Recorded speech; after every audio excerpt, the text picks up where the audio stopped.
औज़ुबिल्लाहिमिनश्शैतानिर्रजीम बिस्मिल्लाहिर्रहमानिर्रहीम। अस्सलाम वालेकुम डियर स्टूडेंट, कैसे हैं आप? उम्मीद करता हूँ आप सब खैरियत से होंगे। आज एक नए क्वेश्चन के साथ और एक नए दिन के साथ आपकी खिदमत में हाज़िर हैं। आज हम एक्सरसाइज नंबर 7.4 का क्वेश्चन नंबर 23 करने जा रहे हैं।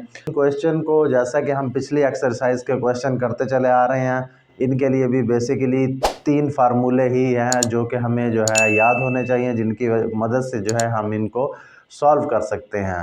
और जो आप ये समझते हैं कि ये कोई मुश्किल क्वेश्चन है, कोई डिफ़िकल्ट क्वेश्चन है, तो ऐसा बिल्कुल नहीं है। नहायत ही ईजी क्वेश्चन है। सिर्फ 3 या 4 स्टेप में इनका भी आंसर आ जाएगा। तो चलो चलते हैं, देखते हैं क्वेश्चन की तरफ। क्वेश्चन हमारे पास कुछ इस तरह से है, 1 + cos theta over 1 - cos theta whole √ sin theta over 1 - cos theta. तो इसमें हम राइट हैंड साइड यूज़ करते हुए लेफ़्ट हैंड साइड साबित कर देंगे। तो जो हम बेसिकली फार्मूले हम याद करते हैं, sin square theta plus cos square theta = 1, इसी तरह second square theta minus tan square theta = 1, और इसी तरह एक tan का अलहदा से फार्मूला है, tan sin ओवर cos होता है, sin theta over cos theta. तो ये बेसिक 3 फार्मूले हैं जो यहाँ पे यूज़ होंगे। कुछ फार्मूले हम जो है 9th क्लास में डिस्कस पहले से कर चुके हैं, अलजेब्रिक फार्मूले, उनमें से भी 1-2 फार्मूले यहाँ पे यूज़ होंगे और ये हमारा क्वेश्चन हल हो जाएगा। चलो देखते हैं। इसके हम जो है लेफ़्ट हैंड साइड यूज़ करते हैं। यहाँ पे हम लिखेंगे लेफ़्ट हैंड साइड, यानी कि हम लेफ़्ट हैंड साइड लेने जा रहे हैं और सॉल्व करके उसे राइट हैंड साइड के इक्वल साबित कर देंगे। इसी तरह यहाँ पे पहले लेफ़्ट हैंड साइड जो है आप लिख दें एज इट इज़, जैसे वो है। फर्स्ट स्टेप में आपने कुछ नहीं करना, एज इट इज़ लिख देनी है ताकि उसे पता चले कि ये लेफ़्ट हैंड साइड ही उन्होंने ली है। ये देखिए बिल्कुल सेम लेफ़्ट हैंड साइड वैसे की वैसी ले ली। अब यहाँ से हम पहला स्टेप करना शुरू करेंगे। आपने 9th में जब कॉन्जुगेट वाला क्वेश्चन किए थे चैप्टर नंबर 2 में, तो वहाँ पे हमने देखा था बट्टे के नीचे अगर रकम होती थी 1 - cos theta, for example 1 - cos theta था, तो हम इस तरफ 1 + cos theta over 1 + cos theta दोनों लेके फिर उसे सॉल्व करते थे। इसमें भी कुछ इसी कॉन्सेप्ट को लेके हम चलेंगे। हम यहाँ पे लेकिन सिर्फ ये देखना है हमने कि 1 + cos थीटा, इसको मैंने अलहदा से भी दे दिया जज़र रूट, और 1 - cos थीटा इसे अलहदा से भी दे दिया। दोनों की थी मैंने अलग-अलग दोनों को डिवाइड कर दी। इसमें दुनिया में भी हम देखते हैं कि 2 मुश्तरका कारोबार कर रहे हैं, उन्होंने अपना कारोबार अलहदा कर लिया, उसने अपना अलहदा हिस्सा ले लिया, उसने अपना अलहदा हिस्सा ले लिया। इसी तरह इन्होंने भी साइन अपना जो है जज़र रूट अपना मुश्तरक जो था वो उन्होंने अपना सेपरेट कर लिया। अब इसे हम कर रहे हैं, यहाँ पे हम लिखते थे जब 9th में हम पढ़ रहे थे तब हम करते थे 1 - cos थीटा था, तो यहाँ पे 1 प्लस से डिवाइड और मल्टीप्लाई करते थे। लेकिन सिर्फ यहाँ पे आपने याद रखना है कि ये 1 है, तो यहाँ पे भी 1 - cos theta over 1 - cos theta के साथ ही आपने कर देना है, जज़र रूट भी साथ ही। देखिए उसी रकम से मल्टीप्लाई करें, उसी रकम से डिवाइड करें तो मैथ में ऐसा कोई परेशानी नहीं, क्योंकि नीचे वाले से ऊपर वाला कट जाएगा, जवाब फिर से वही आ जाएगा। लेकिन ऐसा करने से हम अपने तरीक़ेकार की तरफ, अपने मेथड की तरफ बढ़ रहे हैं ताकि हमारा आंसर आ जाए। तो आप देखें ऊपर वालों को आपस में मल्टीप्लाई कर दें, नीचे वालों को आपस में मल्टीप्लाई कर दें, तो ऊपर वाला हो जाएगा 1 + cos थीटा इसका जज़र रूट, इसी तरह से 1 - cos थीटा इसका जज़र रूट, दोनों इकट्ठे हो गए। ये देखें 1 - cos थीटा का जज़र रूट और ये भी 1 - cos थीटा का जज़र रूट, तो ये हो जाएगा 1 - cos थीटा के जज़र रूट का स्क्वायर, यानी मुरब्बा हो जाएगा, क्योंकि दोनों एक जैसी रकमें हैं। x स्क्वायर हो जाता है, इसी तरह से इसका स्क्वायर हो गया क्योंकि दोनों एक जैसी रकमें आपस में मल्टीप्लाई हुई। अब देखें इसको मैं जैसे मैंने पहले अलहदा सेपरेट कर दिया था, अब इसे फिर से एक ही जज़र रूट में लिख देता हूँ। ये देखें 1 + cos थीटा और 1 - cos थीटा इसको एक ही जजर रूट में लिख दिया। और नीचे वाला देखें जजर है और इसके अलावा स्क्वायर है, मुरब्बा है, तो आपस में कट जाएंगे तो आप आ जाएगा 1 माइनस कोस थीटा। सिर्फ मुरब्बा जो है वो जजर रूट से कैंसिल हो गया, 1 माइनस कोस थीटा।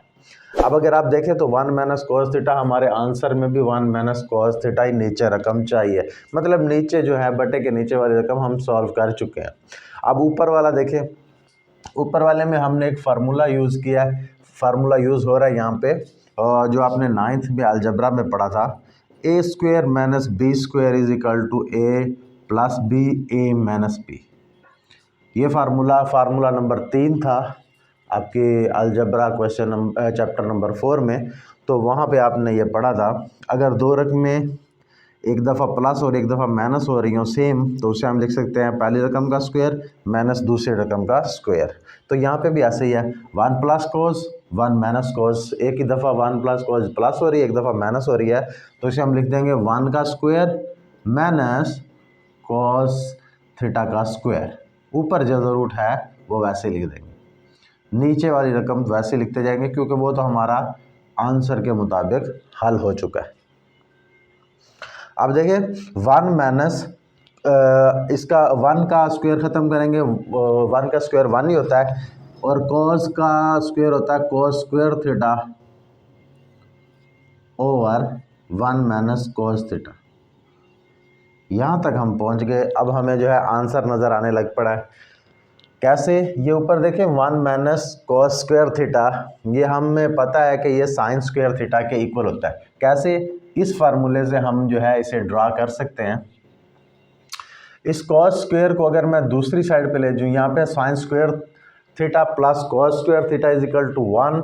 अगर कॉस स्क्वायर को मैं इक्वल के दूसरी साइड पे ले जाऊँ तो जवाब आ जाएगा हमारे पास साइन स्क्वायर थीटा इस तरफ बच जाएगा और इस तरफ 1 कॉस स्क्वायर थीटा उधर जाके माइनस का हो जाएगा, तो 1 माइनस कॉस स्क्वायर थीटा हो जाएगा। तो यही देखें यहाँ पे 1 minus cos square theta, 1 minus cos square theta होगा तो उसे हम लिख सकते हैं साइन स्क्वायर थीटा।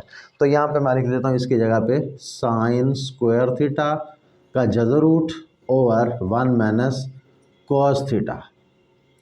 तो देखें यहाँ पे हमारे पास आंसर आ चुका है। ये जज़र रूट जो है वो उसके स्क्वायर से साइन के स्क्वायर से कैंसिल हो जाएगी, तो हमारे पास जस्ट साइन थीटा बच जाएगा ओवर 1 माइनस कॉस थीटा। तो देखें यही तो हमारी राइट हैंड साइड थी बेटा, जो कि हम साबित कर चुके हैं। यहाँ पे लिखते हैं यही is equal to right hand side. देखें यही चीज़ जो है हमारी राइट हैंड साइड है, हमने दोनों एक साइड को लेके दूसरी साइड को इक्वल साबित करवा दिया। नीचे आप लिख सकते हैं हैंस प्रूव डैट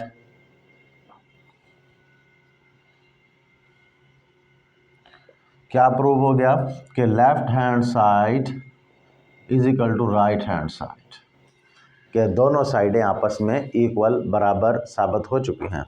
तो देखें नहायत इजी था, जैसे कि आपने पिछले कॉन्सेप्ट को अगर लें कंजुगेट वाला थोड़ा सा हमने मेथड यूज़ किया, लेकिन सिर्फ इसमें आपने देखना इस क्वेश्चन में जिसमें 1 माइनस कोज और 1 माइनस कोज कोज वाली रकमें आ रही हैं जज़र रूट में, तो उसमें हमने ऐसे करना है कि यहाँ था 1 माइनस कोज, तो इधर 1 माइनस कोज से ही हमने मल्टीप्लाई और जो है डिवाइड करवाया। जबकि हमने पिछले कंसेप्ट में पढ़ा था कि यहाँ माइनस का होता था तो यहाँ प्लस का करवा देते थे, यहाँ प्लस का होता था तो यहाँ माइनस से करवा देते मल्टीप्लाई और डिवाइड। लेकिन यहाँ पे सिर्फ एक ही बात याद रखनी, अगर यहाँ पे मैं प्लस के साथ करूँ तो भी हल हो जाएगा, लेकिन उसके लिए मुझे इतना ही प्रोसेस और करना पड़ेगा, मज़ीद इतने ही स्टेप मज़ीद करने पड़ेंगे, तब जाके मेरा ये क्वेश्चन सॉल्व होगा।